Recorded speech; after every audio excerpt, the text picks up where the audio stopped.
are back and about ready to enter into game number 3 on Cloud Kingdom between Killer and Thorzain. If you've just joined us, well, you missed an hour and 20, well, no, like hour and 10. Hour and 10-minute game that was interesting. Yeah, and we're starting this next game right away here for obvious reasons. Yes. Last one was pretty long. Although I believe you got a tweet saying the longest game, was it an MLG? It was like an hour and 55 minutes? Hour and 55, which I think was the Air Terran yeah. game. It always seems to involve a Terran. That's kind of how it's been since Brood War 2, is Terrans are just a resilient race. They just, you know, it's not necessarily that they're winning, but they're definitely not dying. So that's definitely something that has taken place for a very long time. And we'll see, man, if they have another hour-long game. I want to know, is Thorzain going to do the same shenanigans, or is he just like, it's time for some Widowmine drops? Yeah, will we see him go to the Spork Terran, try to get a little bit more damage done there? That'd be nice. Let's introduce our players here in the southwest position as the Red Zerg. Give it up for Killer. And up in the top right side, using a play style that involves a lot of not moving, it is Thorzain. I just can't imagine we would see something like that in this game, but djwheat, you've already cursed it. I might have. I mean, there's less bases, Husky. It's just there are not as many resources on the map, I believe. Maybe 2 less bases. And so very difficult to actually cut this map in half. That is one of the, I wouldn't call it a problem, but one of the things about that map is it's so easy to cut it in half. Whereas this one, I mean, you're basically playing on like an S. So it's very difficult to actually cut this directly in half. There's no easy way to do that. There's no major choke points where if you hold this, then you have 5 bases. It's just not going to be happening on this map. So I predict a slightly shorter game. If I was a gambling man, I would say this is probably not going to be an hour and 10 or 15 minutes. But right now the drone is going to be harassing the entrance here. And, ooh, might get an SCB there if he's not careful, but Thorzain going to keep it alive. yeah, meanwhile, the hatchery's gone down, so we're going to see a very standard opening, at least out of Killer's side. With the gas already taken, we could be seeing that Reaper opening out of Thorzain yet again. Not to maximize damage, but more or less to get that scouting. And hey, if I kill a drone, great, I kill a drone. So you see the orbital go down. I suspect Reaper next, and there he is. All right, I don't want to jump the gun here, but so far everything has been exactly the same as the previous games. The timing of the spawning pool, the timing of the gas from Thorzain, the Reaper on the way. What's going to be the big tell is, does he go for Hellions and then Banshees? If so, buckle up, djwheat. Yeah, and I mean, so far Thorzain has said or seen through his gameplay, Husky, that this is the style I want to play. Yeah. So the words didn't actually come out of his mouth. He's just talking through action. And I wouldn't be surprised. In fact, here we are seeing Thorzain open with the Reaper. Now popped out, but then he's going to go immediately into the command center once he has enough for it.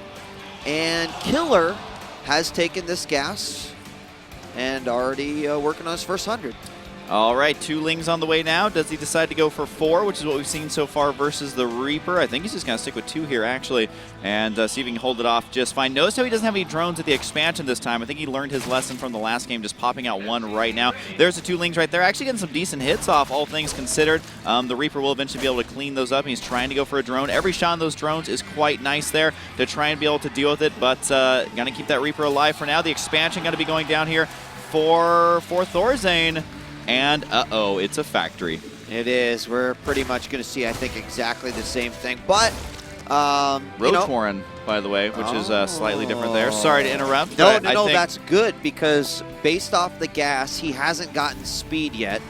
And if we see him pop a couple of Overlords soon, the Reaper saw it, though. I mean, no, he didn't. Seen it, actually. He didn't. Okay, so yeah, there's the 2 Overlords. He's absolutely going to hit the front of Thorzain's base, and look, there's nothing there. No bunker, no units, and he's going for Hellions instead of Widowmines right now. So, well, hopefully the stream isn't on over there so he can hear this. I don't think he can, as he just has 1 bunker going down at the expansion. 5 roaches on the way. The Reaper hasn't spotted. The Reaper gets taken out. I gotta say, Thorzain not the best in these 3 games so far, keeping that original Reaper alive, and the fact that he lets something go unscouted is no good, because that's the one job of the Reaper, is to scout out everything, make sure he knows what's going on, and to prepare for it. I think that if Burrow comes behind this that Killer won this game. I mean, at this point, it's going to be so easy to at least disrupt the natural. Hellion is going to spot it right away, though. And, you know, the roaches are halfway there, but they got a long way to go. This is like traveling with your mom. You know how she, like, always has to pull over at every rest stop ever? Actually, my dad's pretty bad about that, too. But we'll see. It's going to take a while to get there regardless. And we'll see. I think Thorzain, he did actually make 3 Marines here and a Marauder. So that's different from what we've seen. Yeah, I mean, he's going to lose these mules, or at least the mining time on them. Cleans up the Lings, no problem. As long as he gets a repair down, which he is going to get. I see Thorzain holding this. Yeah, I mean, Thorzain had the bunker. He made the extra units. I don't think he's going to be able to kill that bunker. Kind of an interesting choice there by Killer to go ahead and try and focus that down. But you can see he's already backing this up with more economy.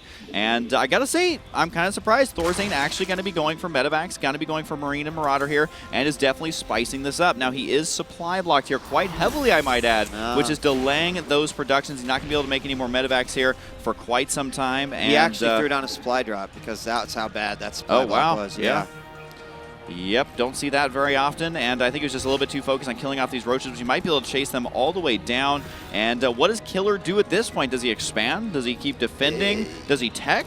Yeah, I mean, like, so what? He had 7, 8 roaches come out right away. So, you know, that initial gas that he would have put into speed, he maybe would have gone Lair with. Well, he did follow up with Lair after the roaches came out, but he's just now getting his speed. So he is going to be a little bit behind, and unfortunately, this puts Thorzain in a great spot because I think that he's got what he needs to drop here inside the main. In fact, sorry, Marauder, we're leaving without you. There he goes, ignites those afterburners, and he's got some Hellions mixed in with the rest of his Bioforce, and not a huge ground force to stop this. Yeah, I feel like Thorzain's saying, you know what, fine, I'll do what is winning all the games for Terran players so far in this tournament. Gonna go ahead and use the Medivac for the drops.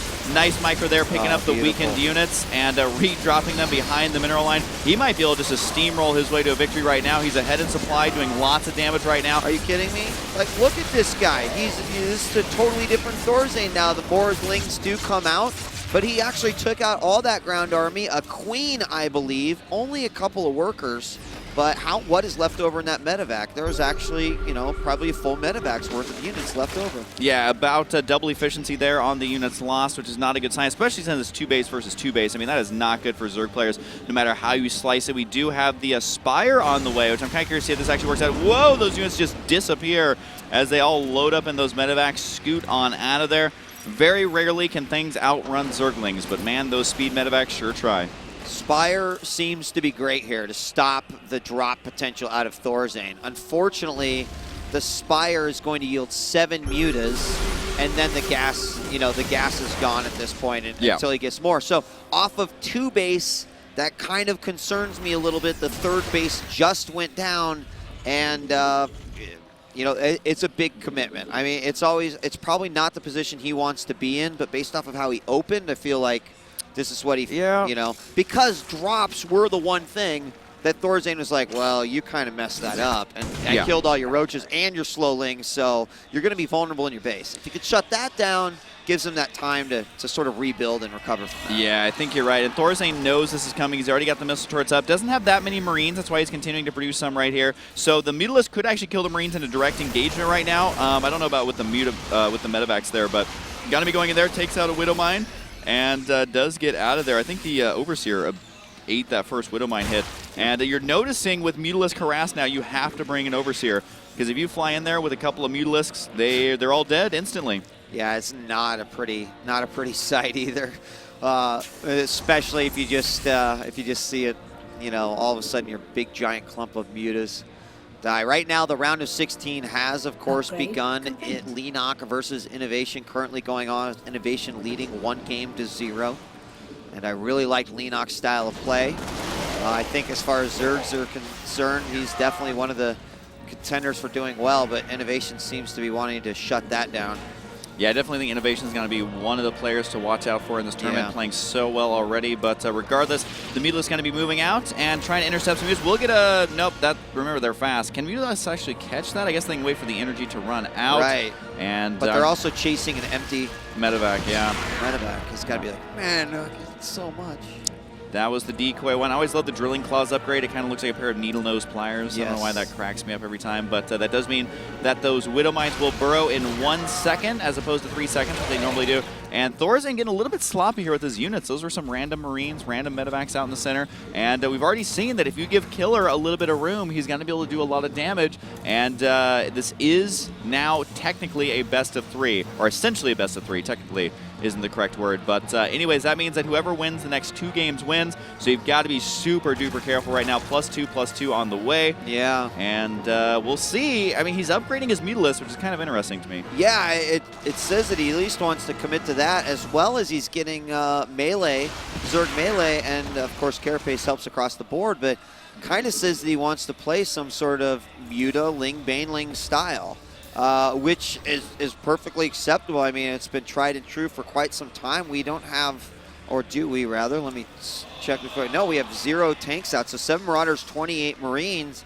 It's not bad what he's up against, but of course that's not the end game. There's the Baneling speed. So additional Widow Mines coming out. The upgrades continue. And right now Thorzain's looking to be in pretty good shape. Yeah, he's moving out to the center of the map right now with a pretty scary force. The supplies are relatively even here.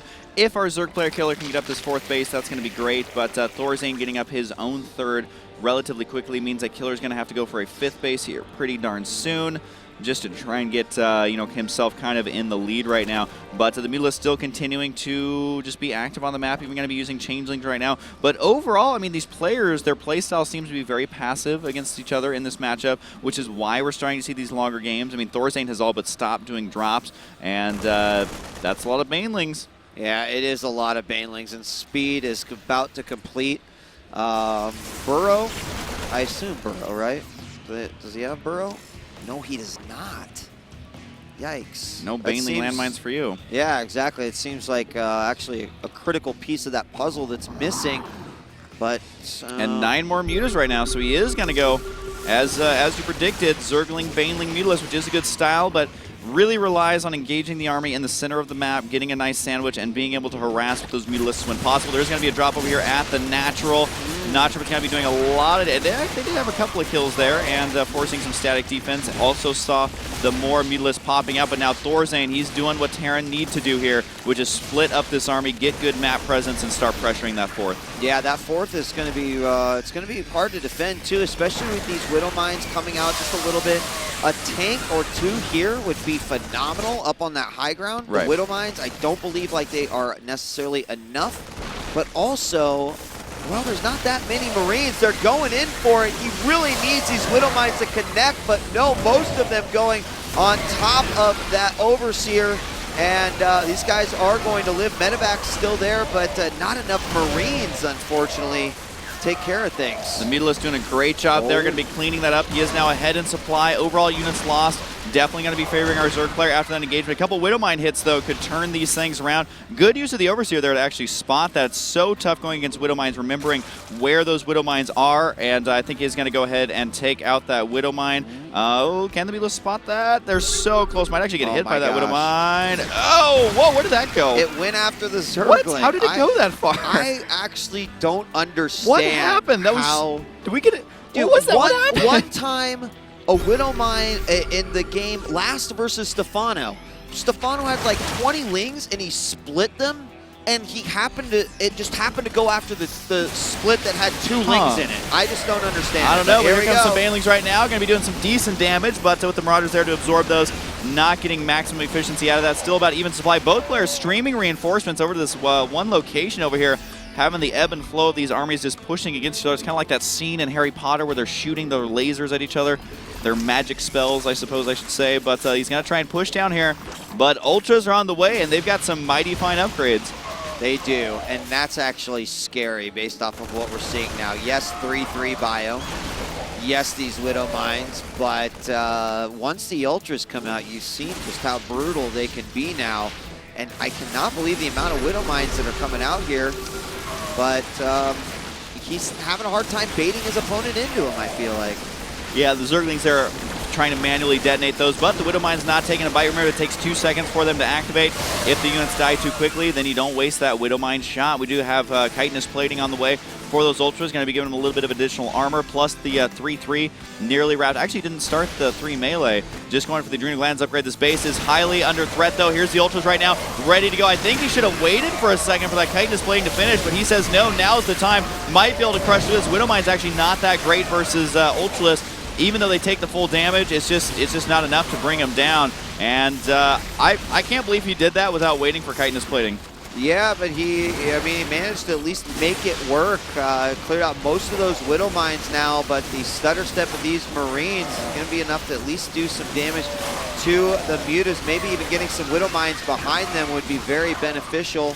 He's going to try just that. One does get the hit, but there's not enough to clean it up. Yeah, I mean, there's just not enough Marines left over after that engagement to make anything happen. The Mutalisk actually just chewed up all those Marauders. That's why we're seeing a nice substantial lead right now here for the Spoon Terran. He's going to be trying to take a 4th base, but I think the chances of that succeeding are quite slim. He has no way to defend it. It is going to be spotted right away by a Zergling. So Killer going to be looking to be in pretty good shape here, as he does have a lot of Ultralisk now. More on the way, starting the +3 attack. That's a ways off, though. His +3 armor going to be finished up. More Widow Mines on the way for Thorzain, which I got to say, I like the use of Widow Mines because you can get some lucky detonations that can swing it right back around. Yeah, I mean, the problem is that Killer has almost been too smart for that. You know, we've seen him with the SCVs. Oh, God. No. Oh, that's horrid. Oh, but he leaves. Oh, there he goes. Finally cleaning him up. Those Ultras are going to eat him alive. And here we go. He's going to try to engage. And can he bring him into some Widow Mines? No. I mean, Killer is disengaging at the perfect moment every time because it's obvious, I think, what is happening to him. There, another one goes down. Yeah, now what I think we need to be seeing from Killer here, although he is in the lead, so he has a little bit of room to play with, is either going for Blinding Cloud or Fungal Growth. And we do actually see the Pathogen Glands on the way right now, which I think is going to be a great choice for him here, because you can see this army is so weak for Thorzain. He's just using that kite ability that the Terran army has, and one Fungal on that is going to end it right quick. They're passive, yeah. And this is a very confetti-looking little army right here. Taste the rainbow, man. They're like Skittles. Yeah, they're just all over the place. The medevac energy still replenishing here. And the Ultralisk count is increasing. Now we hear a pickup. And I assume... Yeah, he's going away from the 4th base to try and do a drop towards the right there. And actually might be able to drop that base in the bottom right successfully, but I gotta say, it's one of those situations where I always want to scream at Zerg and say, make more spine crawlers at your bases. That's exactly what Killer has done, and that's why that drop's not going to be nearly as effective. Because even if he unloads those units, there's still 4 spines there. You're not going to kill that base off. Agreed. And we saw Killer do that in the last game, and it really saved him, especially versus the heavy usage of those Hellions. Lings come in.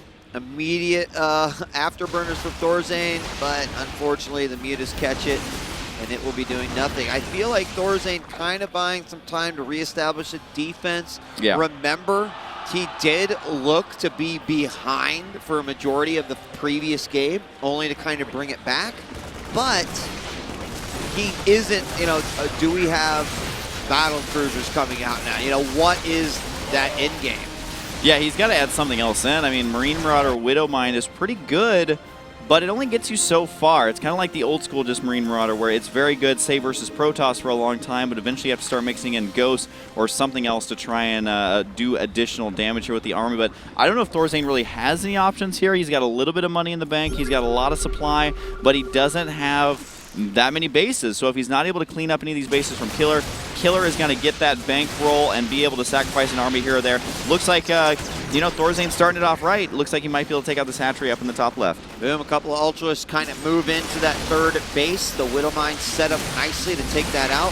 Thorzain does delete the northwest base off of the map.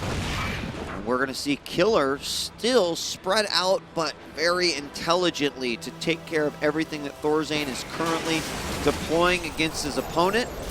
At this point, we're seeing, I mean, a similar yet much different game from these two, in that it looks like Killer has the map, he has the unit composition, but now Thorzain, you know, he puts on that armor, that turtle shell, just kind of hunkers down, but here it is, an attack into the main. And there's nothing here. There's nothing here for defense. All at the 4th base. There's an entire Widow minefield over there, but Killer realizing, hey, I don't want to do what I did last game where I ran into the meat grinder like 3 times. So he's going to be going where the defense isn't, and he's going to be forced, Thorzain that is, to back up with this army, but the Infestors are in position here. I think that Killer might just be able to end this right now. If he's able to get in the production line and start destroying some of those buildings, he's already delayed the mining quite a bit, and the Infestors here just buying time with those fungals that the reinforcements can't get back in to defend the main base. The add-ons getting taken out here, and this is actually something that Thorzain needs to get remaxed out. Looks like the Infestors may eventually fall, but not before throwing out several fungals. Oh yeah, there's still one remaining, but Thorzain having to now deal with the reinforcements. There we go, 1 additional fungal. There it is. That might kill a lot of these medevacs. At least 1, almost 2. But the Ultralisk inside the main base wreaking havoc on the production of Thorzain. The natural is gone, and although he's building a CC to try to get another base up, drops is the only thing keeping Thorzain alive. But as you mentioned, great static defense placement for Killer. He's looking like he could possibly take this 3rd game to make it 2-1. Yeah, Thorzain's going to need some miraculous Widow Mine hits here, and he's going to have to clean up these Ultras in his main base, which are still killing his production.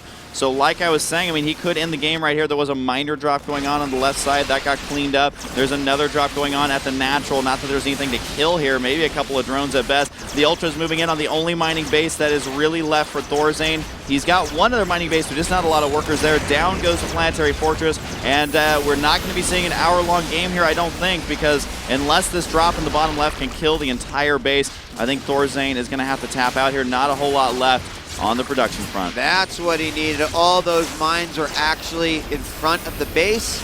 They do burrow quickly, but not quickly enough. Thorzain trying to rebuild. He knows he's got the bank to do it, but he's needing to hold on. I believe that the drops are all but done here. Yeah. But the main base still has every single unit producing structure that Killer needs. So, you know, his bank isn't large, but he already has enough, I feel like, to continue these assaults here. This is still an uphill battle for Thorzain. Oh, yeah. I mean, this is like uphill battle with no shoes on. You're walking on razor blades. People are shooting at you. There's giant Ultralisk killing all of your units. That's never good. As, I mean, at this point, I really don't know what Thorzain can do here unless those Ultralisks walk across that. Well, even the minefield's not even that threatening anymore. He does have the 22 mines. They're over on the right side. So we'll see. The Ultras do get cleaned up over here. Honestly, if Thorzain wins this, it is just absurd because there's so many Ultras. A tech switch to Broodlords, a tech switch to basically anything is going to win him the game. I don't know that he needs to keep powering Ultras here, but he's got so many Ultralisks. Yeah, unfortunately, if the mines were closer, maybe that'd do something. These Ultralisks laugh in the face of Widow mines. Yeah, he can sacrifice 2 to take out a bunch of them. And with this CC on fire, Killer is showing that he has a multitude of styles to present to any Terrans who would like to see them. Boom, boom! Doesn't even do anything. Still not enough. Quick split by Killer, and he's just going to eat these things alive. And there it there's is. the GG from Thorzain. As Killer is able to take that game, of course, there is your winner right there. I think all these games were about 30-plus minutes. This one was 31 in game time. So, evidently, their playstyles just mesh together in a way that makes long, long games. Yeah, that's 2-1, and I mean, it puts Killer ahead. I think that a lot of people that that have predicted these matchups, Thorzain's one of those picks that you're generally pretty safe with. But Killer, to me, has shown he's put some serious time in Heart of the Swarm. Yeah, and I want to say in the last game, which was a super long game, the Army, I'm looking at the graph from the end of the game, it was very obvious a long time ago that Thorzain had won that game based on the Army value, but this one was actually a lot closer than it may have seemed, and really Thorzain, except for the last 2 or 3 minutes, had a relatively equal-sized army. I think he definitely overdid it on the Widow Mines. I mean, I tell players, Widow Mines are good. You should definitely use them more than most players are, but Thorzain overdid it because once those Ultralisks come out, you need the Marauders, you need siege tanks or something, because the Widow Mines aren't going to cut it. They'll do free damage, but you saw right there that even that whole Widow Mine field could barely kill a single one. You know, it's great for certain things, but I agree also your army value so much went into a unit that technically doesn't constantly put out DPS. Right. So that's a big weight distribution there as far as what you build and what you need versus those Ultralisks. It wasn't enough. But guys, we're going to take a quick break. When we return, Game 4, can Killer close it out or will Thorzain bring it back? Either way, a Foreigner advances. Stick with us. We'll be back with more after this.